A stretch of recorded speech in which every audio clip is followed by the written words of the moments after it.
Greetings, ladies and gentlemen, and welcome to today's Reddit Quickie from the subreddit HFY, called White Collar Bloody Knuckles, written by Legal. The link to the original story can be found down below.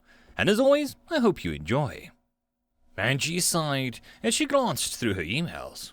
Another couple joke forwards from the other partners about where to buy women's clothes and how to apply makeup.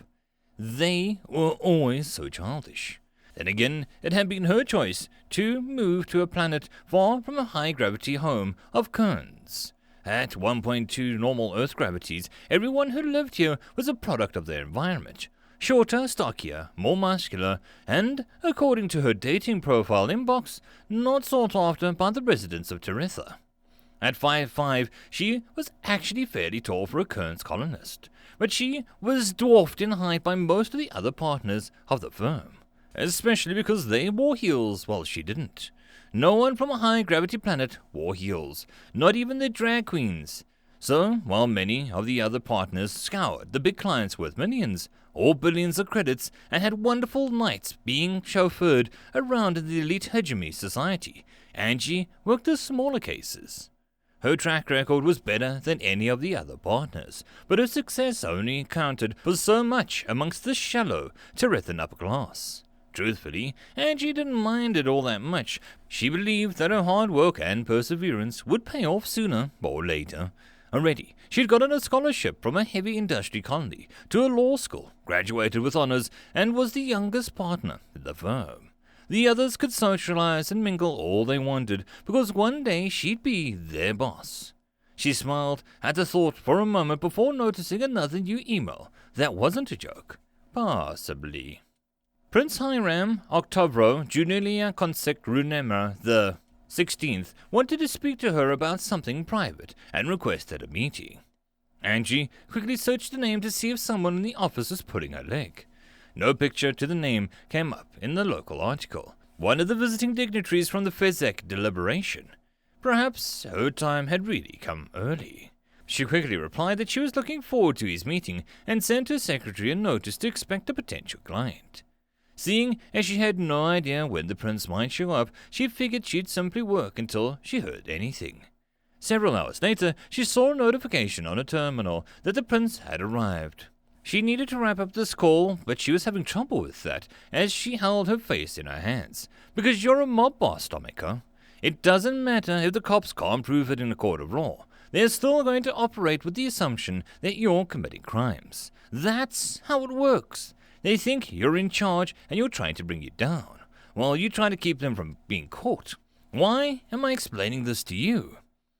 I just don't see why they're always searching my private yacht when I send my kids out on a vacation and whatnot. It's harassment, I'm telling you.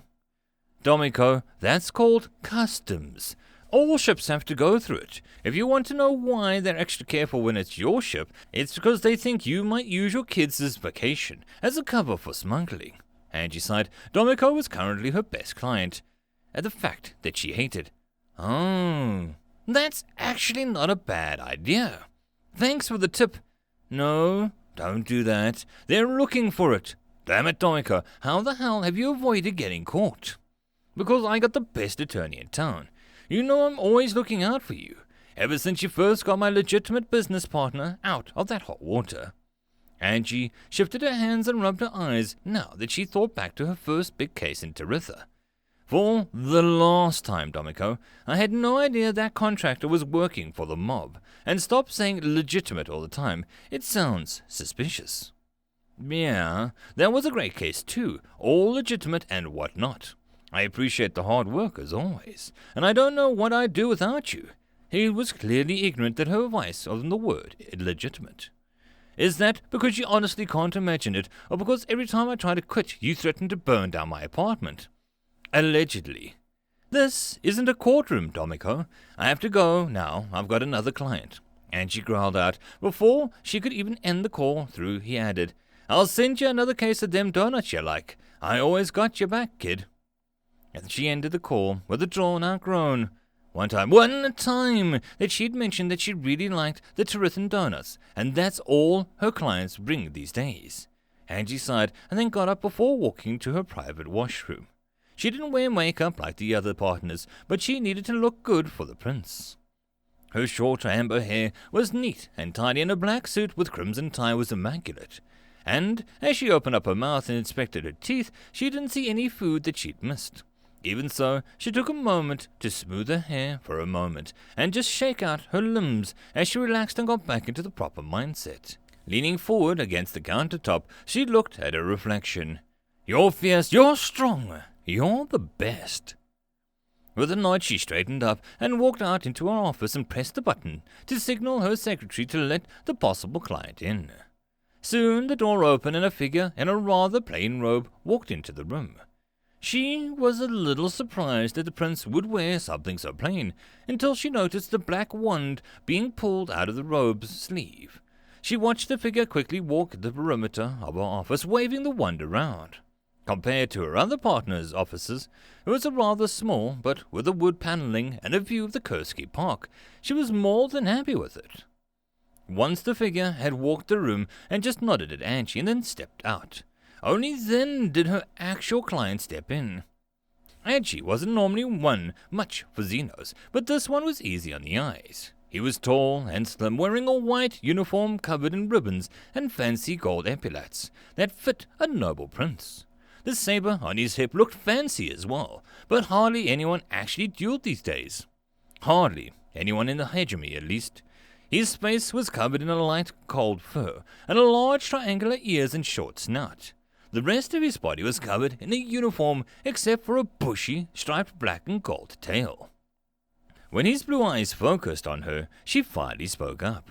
"Prince Renema, I'm Angie." She stepped forward and extended her hand, only to have him stare at her for a moment, obviously confused. "Extend your hand," she said, and waited for him to awkwardly hold out his hand. She gripped it and gave him a firm shake before letting go. "What brings you to my office?" The prince looked at his hand for a moment before looking back up at her. "I wanted to discuss the possibility of hiring your services." "Of course, have a seat." She waved him over to the leather chairs in front of her desk and walked around to her side. Before she sat down, though, she pulled out an elaborately decorated mahogany box, extending it to him as she opened it. Cigar, cigarette. Most Xenos love tobacco, which is why the hegemony was so careful to keep a monopoly on the stuff. "Oh, no thank you. I cough too much." They arched a brow and before shrugging and put it away, then taking out her own seat. "So why does the prince of a foreign nation need the services of a hegemony lawyer?" "Not just any lawyer. You. I've read reports from your work and watched a few court recordings. You're the most impressive." He leaned back and then he shifted to try to find the best way to position his saber while on the chair. "Why do you want my services then?" she corrected. Because I'm going to get married soon." She noticed a slight look of fear across his face as she mentioned that. "Congratulations. I'd normally guess that you want to establish a prenup, but since you're a prince, I suspect that that's not the case. After all, a hegemony prenup wouldn't hold weight in a royal fixed court." "That's correct," he nodded, as she stared at him for a moment while he shifted in his chair until finally he decided to remove the sword belt and leaned it against the desk. Then he leaned back, finally comfortable. "I need you to rescue me." Angie stared at the smiling prince as she tried to work out what to say. "I'm sorry, there might be a translation issue here. You need me to rescue you. You're sitting in my office. It doesn't look like you're being held captive." "Oh, yes, I see your point. I need to hire you as a hero in return with me to the delegation to sue my family for my freedom to not be married." He nodded, then while she arched her brow in confusion. "You want me to sue the royal family of the Feck Empire? Is that correct? I have suspicions that it won't work. For one, I'm hegemony a lawyer, and not very familiar with Fexic law. On top of that, it's a royal family. Can't they just toss the case out? What's wrong with your betrothed anyway?" "She's a Kirschmid." "The flesh-eating beetles?" "Yes. My family thinks that the marriage would strengthen our nations for the coming war with the Protectorate. However, I've recently learned that the Kirschmids often eat their mates when they're done, mating." He looked both disgusted and worried at the prospect. "Yes, I could see how that might spoil the honeymoon," Angie muttered. "Let's get back for a moment. You said you need a hero. but I'm a lawyer. Oh, well, there isn't a better term for it in human. Our language is referred to as English, she corrected. Yes, sorry, it's difficult keeping all the languages straight in my head. I'm glad that you're so understanding of my mistakes. His English was probably better than hers, aside from the minor mistakes that here and there. But she didn't tell him that.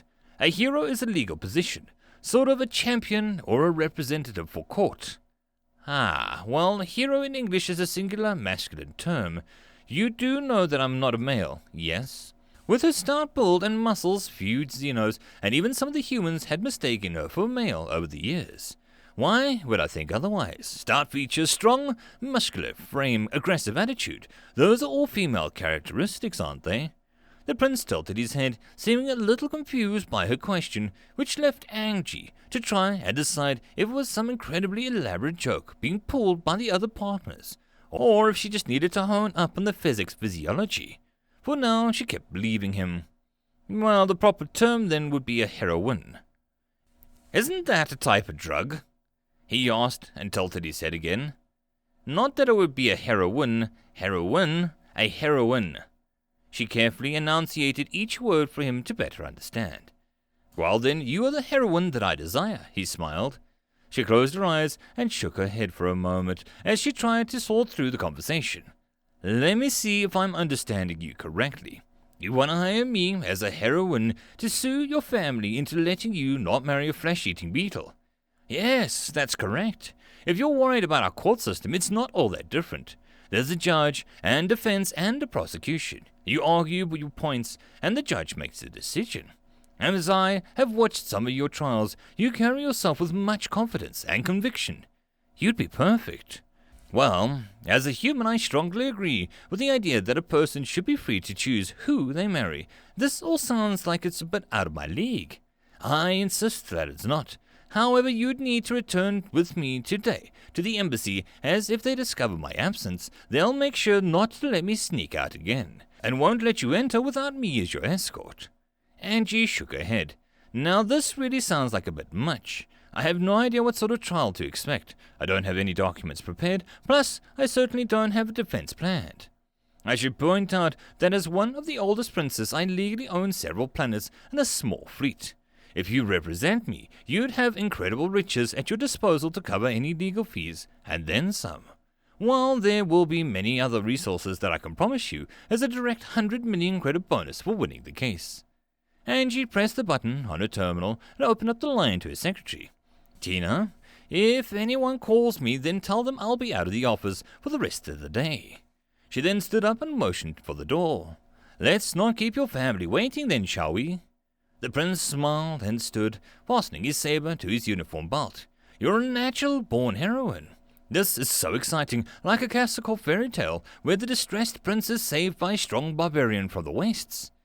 Angie swore on every god that could hear her that if this was some sort of practical joke, she'd be punching people in the face. As they walked out of the office, and through the main lobby of the office, they were joined by the prince's silent companion in the plain robe, while the others stared at her in surprise. She just smiled at their shock. Yes, that's right, I'm the one who got hired by a crown prince, not any of you. They were doing an exceptional job of hiding it if they were messing with her. Soon, they were out of the office and walking through Kursky Park. The consulates were just across the park from her office, but she'd never actually been there. So anything I need to know about what's going to happen? She asked as they walked along gently, curving the paths that led through the manicured gardens. My mother will protest, of course. The royal visor will take her side in the trial. If everything goes well, however, the trial will be over in a few hours. A few hours? That doesn't give me much time to formulate a defense, Angie protested. I'm telling you that once you're in the midst of the trial, it'll become naturally. You've got all the instincts already. Besides, I'm the one who's really at risk if you lose. Angie shrugged a little, conceding his point. Soon they were through the park and approaching the impressive estate that served as a Feck consulate.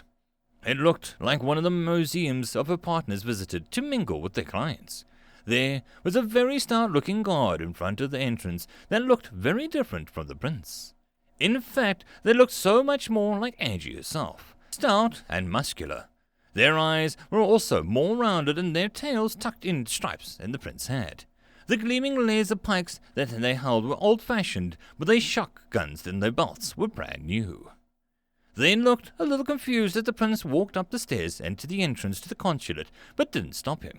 Once they were inside, he shouted something in his own language, which got the attention of various Fecks around them, and many gasps. Then it was a whirlwind of activity that completely confused Angie. None of them was speaking in English, but she kept getting ushered around with the prince. She met with some doctors who ran a quick scan on her, and some officials in her uniforms, not quite as fancy as the prince's. And then the royal family itself. The entire time she just stood by the prince, listening to them growl and yell back and forth, in a language that she didn't understand. What she did finally understand was why he wasn't fazed by her appearance. The queen and the other females of the royal family were all stocky and muscular, their rounded ears and stripeless tails, and indicating their gender, apparently. She was so used to dealing with the humans that she totally forgot plenty of other species had very distinct gender dysmorphias.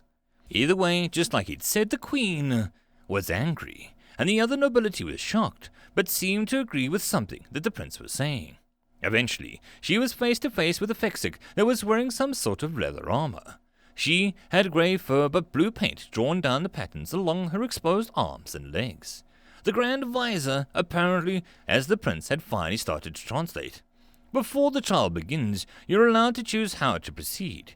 If you want to change your attire or to get any objects for the defense. My attire? This is the only suit I've got. You made this seem like an urgent, so I came along. I don't even have my briefcase, papers, or tablet, so I'll just have to make do with my wits, I suppose. The prince spoke to the others while gasps and murmurs, which made her feel like this was several things that she wasn't being told. Very traditional, they respect that, the prince said with a nod. Then he led her down some stairs, and they were soon in a circular pit with a sandy floor.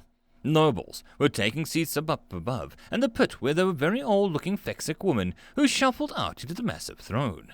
The queen only got to sit next to her, so perhaps the old woman was the judge. "Where are we?" Angie asked, and she looked up at the Xenos. "We're in court. I wish you luck." He patted her shoulder and quickly left, while she looked around the sandy pit in confusion, as the visor soon joined her, now wearing a set of simple clothing instead of the armor from earlier.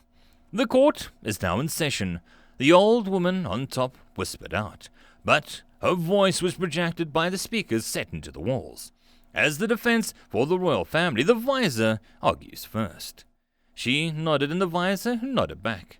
Angie was expecting them to explain how this would all work, but instead she turned to face the visor Xeno, punching her in the face. The royal family is beholden to the interests of the people. Angie staggered back before recovering, and then quickly ducking under the other's swing. The visor growled and then quickly darted forward and landed a body blow to Angie's stomach, making her gasp out. The emotions of an individual prince are not grounds for changing the foreign relations. Angie pulled her arms up and started blocking the incoming blows. But even though she was blocking the attacks from doing so much, it allowed the visor to keep talking. "Our empire operates in the interest of strengthening its people and extending its borders. Our traditions date back centuries. No member of the HFY holds the title based on heritage, and as such offers no benefits to the royal family. This heroine shall be dispatched, the prince shall submit, and the marriage with the Kashmirs shall continue." Angie panted a bit as the visor pulled back. Her ribs hurt, but there was some blood dripping from her lips, and her arms were sore from trying to block those punches. But more importantly, she was angry. "The prosecution is now free to argue," the old Fexic murmured. Angie darted forward, arms up, as she feigned a straight jab, waiting for the visor to tense for it, only to surprise her by kicking her in the shin. As the Xeno stumbled a bit, Angie did actually follow through with a punch, feeling her first glance against the visor's cheek. How can the royal family claim to operate the best interests of their people if they force their own children into political unions devoid of choice or concern? As the visor staggered back and pulled her own arms in defense, Angie quickly followed with delivering 2 quick hooks to the Xeno's ribs. Furthermore, the reason the HFY does not have hierarchy titles is because this was found to result in inbreeding and stagnation of a small elite held almost all the power. The hegemony believes in equality and titles-based on ability. Angie lined herself up for a jab and noticed the visor shifting, expecting another kick. So instead, she just leaned all into it, punching the visor's raised hand hard enough to make the visor essentially hit herself in the face. Tradition and force are not effective methods of rooting. The visor staggered back more, and Angie followed up by punching her in the stomach. Freedom is the only path to modern, productive, and a happy society. The visor was reeling, and Angie wanted to end this. It was time to really show them not to mess with a woman born and raised on a high-gravity planet. A woman who worked out in high-gravity gym every day to make sure that she didn't lose her muscle tone. She gripped the visor's hand, pulling them away from her face, before Angie tilted her head back and smashed her head forward into the visor's nut. The Xeno's head snapped back, and Angie felt a distinct crunch, and she saw blood fly from the Xeno's nose. As the visors hit the sandy floor of the court, clearly unconscious, Angie shouted, "Therefore my client should be free to marry who he wants. The prosecution rests." She was panting a bit and feeling aggressive and still on edge. "Does the defense have any further arguments?" the old Xeno up top asked. And as the unconscious visor clearly did not respond, she said, "The defense rests. I find in favor of the prosecution. The prince has made his decision." Angie could hear the gasps and murmurs of the noble up top as the queen rose and stomped off. Soon, though, the door opened and the prince rushed out into the court, hugging Angie. "That was incredible. I told you, you were amazing. No one has defeated the visor in a single round before. You saved me from my evil mother." Angie was grinning now, carried away in the moment. "Yeah, I showed her how humans practice law. This was the greatest trial that I've ever been in." "So, you'll be my heroine for life, then?" "Yeah, sure."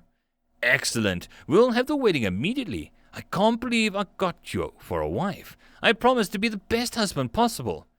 "Yeah," Angie grinned at the words hit her. "Wait, what?"